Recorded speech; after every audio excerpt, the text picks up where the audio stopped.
اعوذ باللہ من الشیطان الرجیم بسم اللہ الرحمن الرحیم سورۃ الفلق مدنیہ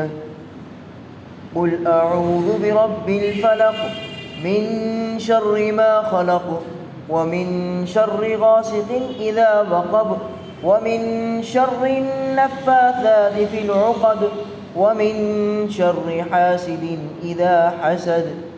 صدق اللہ العلی العظیم۔ ترجمہ: کہو کہ میں صبح کے مالک کی پناہ مانگتا ہوں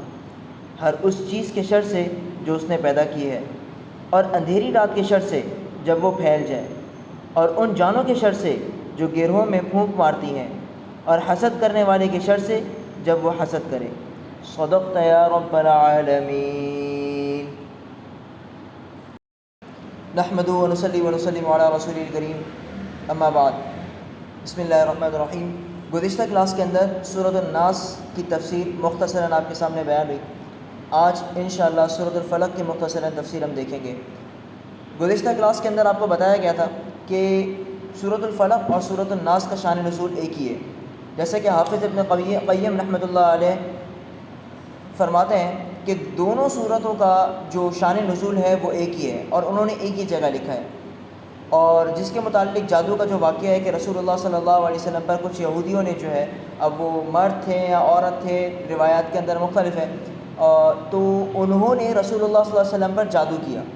اب وہ جادو کرنے کا جو واقعہ ہے گزشتہ کلاس میں بیان ہو گیا، تو اس میں تھوڑی سی تفصیل جو اور اضافے کے ساتھ ہے وہ میں آپ کے سامنے ذکر کرتا ہوں کہ جبرائیل امین علیہ الصلوۃ والسلام رسول اللہ صلی اللہ علیہ وسلم کے پاس تشریف لائے۔ یہ روایات ہے تفسیر ابن کثیر کی کہ اور آ کے اس یہودی کا نام بتایا جس یہودی نے رسول اللہ صلی اللہ علیہ وسلم پر جادو کیا تھا۔ رسول اللہ صلی اللہ علیہ وسلم کو جب اس یہودی کا نام معلوم ہوا تو بھی رسول اللہ صلی اللہ علیہ وسلم نے صحابہ سے یا دوسرے اور لوگوں سے اس کا تذکرہ نہیں کیا۔ کیوں؟ اس کی وجہ یہ تھی کہ یہ رسول اللہ صلی اللہ علیہ وسلم کی ذات پر حملہ تھا، تو جب رسول اللہ صلی اللہ علیہ وسلم کی ذاتیات کی طرف جب کوئی بات ہوتی تھی جس میں دین شامل نہ ہو تو رسول اللہ صلی اللہ علیہ وسلم اسے معاف فرما دیا کرتے تھے۔ یہ آپ صلی اللہ علیہ وسلم کے اعلیٰ اخلاق ہیں۔ اس کے علاوہ ہم دیکھتے ہیں کہ یہ جو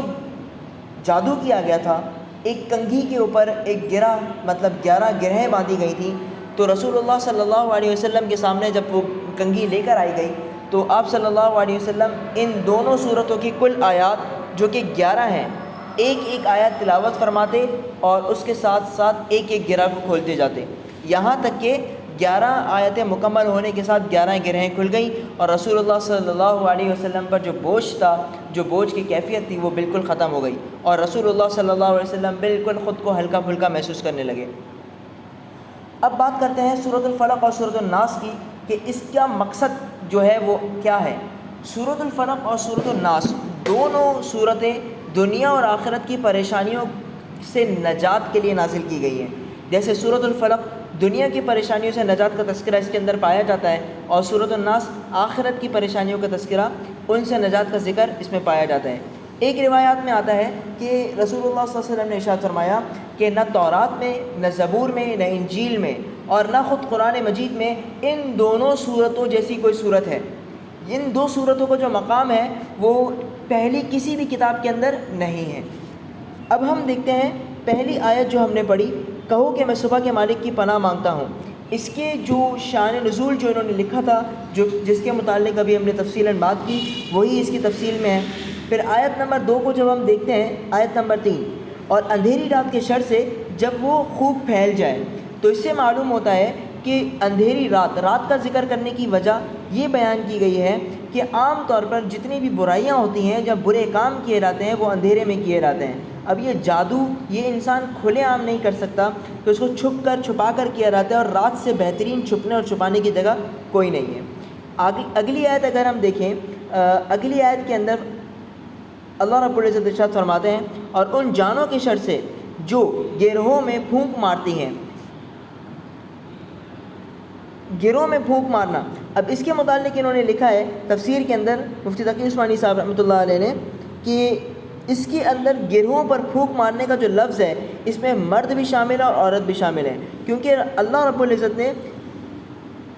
جو لفظ یہاں پر استعمال کیا ہے وہ مرد اور عورت دونوں کے لیے یکساں ہے، اسی وجہ سے روایات میں اختلاف پایا جاتا ہے کہ مرد تھے یا عورتیں تھیں۔ بہرحال ایک اور چیز اس صورت سے ثابت ہوتی ہے کہ رسول اللہ صلی اللہ علیہ وسلم جب بھی کسی سفر پر نکلتے رات کے وقت روزانہ اور صحابہ کو بھی تلقین فرماتے سورۃ الاخلاص، سورۃ الفلق اور سورۃ الناس اس کو تلاوت کریں اور اپنے اوپر دم کر لیں۔ روایات میں آتا ہے کہ آپ صلی اللہ علیہ وسلم جب بہت زیادہ بیمار ہو گئے تو ام المؤمنین عائشہ رضی اللہ تعالی عنہ خود سورۃ الفلق اور سورۃ الناس پڑھتیں اور رسول اللہ صلی اللہ علیہ وسلم کے ہاتھوں پر دم فرماتیں۔ رسول اللہ صلی اللہ علیہ وسلم وہ ہاتھ مبارک اپنے پورے جسم پر پھیر لیا کرتے۔ اب ام المؤمنین فرماتی ہیں میں اپنے ہاتھ اس وجہ سے نہ پھیرتی کیونکہ میرے ہاتھوں کا وہ مقام نہیں جو رسول اللہ صلی اللہ علیہ وسلم کے ہاتھوں کا مقام ہے۔ تو رسول اللہ صلی اللہ علیہ وسلم خود اپنے ہاتھوں کو اپنے جسم پر پھیر لیا کرتے تھے تاکہ اللہ رب العزت تمام تکالیف اور پریشانیوں سے اور شیطان اور جنات سے حفاظت فرمائے۔ یہاں پر سورۃ الفلق کی تفسیر مکمل ہوتی ہے۔ جو کہا گیا سنا گیا، اللہ پاک اس پر مکمل عمل کرنے کی توفیق عطا فرمائے۔ وآخر دعوانا الحمدللہ رب العالمین۔